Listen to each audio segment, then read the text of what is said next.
चंद्रयान 3 जहां जा रहा है वो जगह कितनी भयानक है जान लीजिए।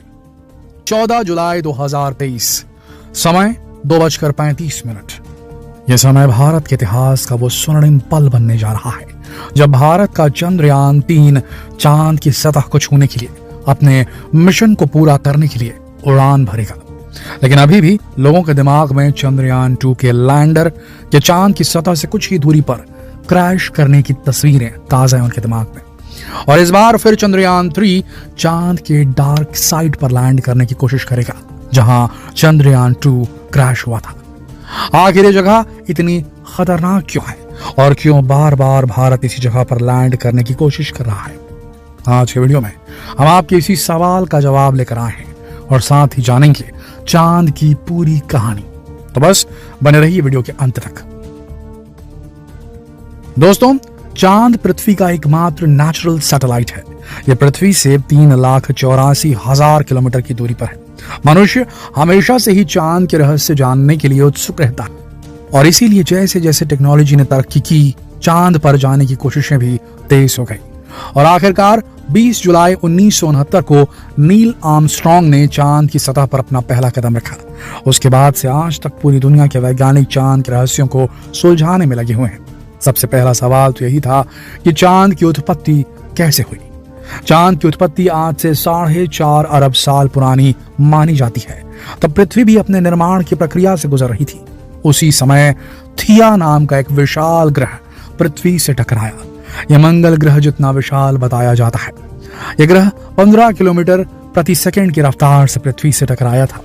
इस टक्कर की वजह से कई हल्के पदार्थ के टुकड़े पूरे स्पेस में फैल गए और फिर धीरे धीरे ग्रेविटेशनल फोर्स की वजह से ये एक दूसरे से जुड़ गए।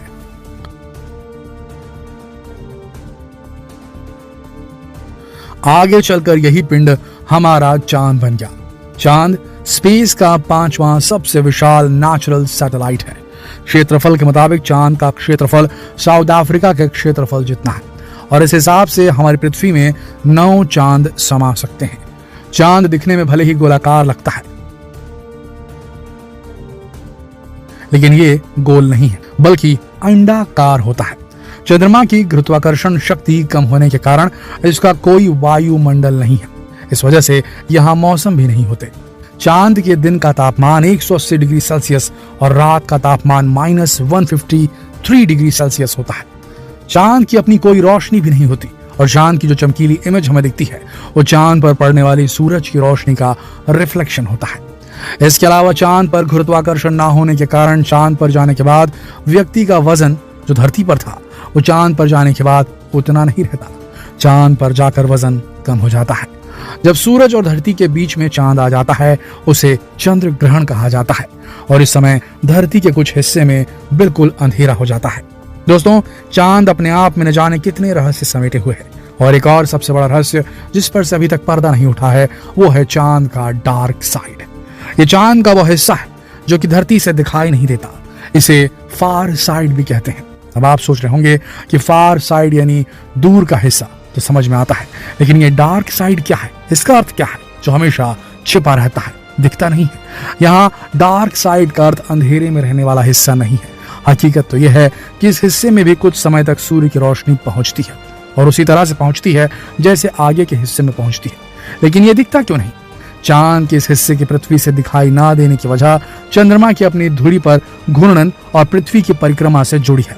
दरअसल चंद्रमा पृथ्वी से ज्वरीय बल यानी टाइडल फोर्स के जरिए बंधी है और ये एक बहुत ही खास तरह का बंधन है।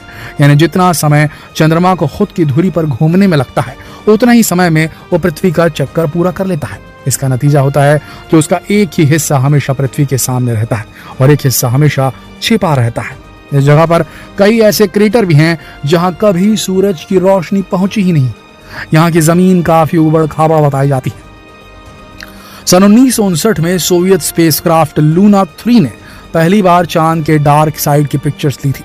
लेकिन जब वैज्ञानिकों ने इन पिक्चर्स को देखा तो वो चौंक गए क्योंकि चंद्रमा का ये एरिया उसके दूसरी साइड से बिल्कुल अलग था। यहाँ बड़े बड़े क्रेटर यानी गड्ढे थे लेकिन यहाँ की सतह का रंग काफी अलग था, जबकि सतह पर कहीं भी लावा के निशान मौजूद नहीं थे। इसका मतलब कि सतह के अंदर का लावा यहाँ बाहर नहीं आ रहा वैज्ञानिकों के अनुसार इसका कारण नॉर्थ पोल और साउथ पोल यानी कि डार्क साइड की मोटाई यानी थिकनेस है। अब क्योंकि चांद की डार्क साइड की सतह की ऊपरी परत काफी मोटी है, इस वजह से लावा बाहर नहीं आ पाता, जबकि नॉर्थ पोल की सतह काफी पतली है, जिस वजह से वहां लावा बाहर आ जाता है। नासा के मिशन से बात साफ हो चुकी है कि चांद के साउथ पोल की क्रस्ट यानी धरती की सबसे ऊपरी सतह नॉर्थ पोल की क्रस्ट से 30 मील मोटी है।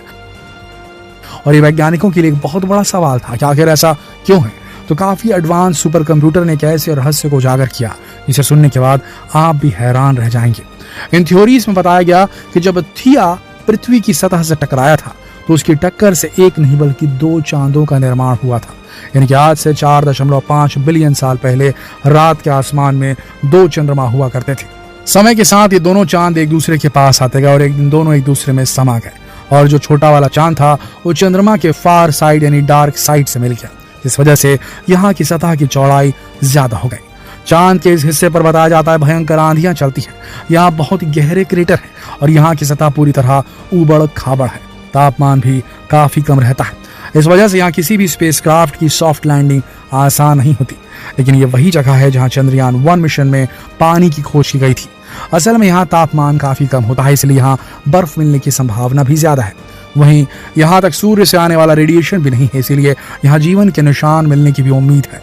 और इस जगह को ज्यादा एक्सप्लोर भी नहीं किया गया, और इसीलिए भारत बार बार इसी जगह उतरने की कोशिश करता है।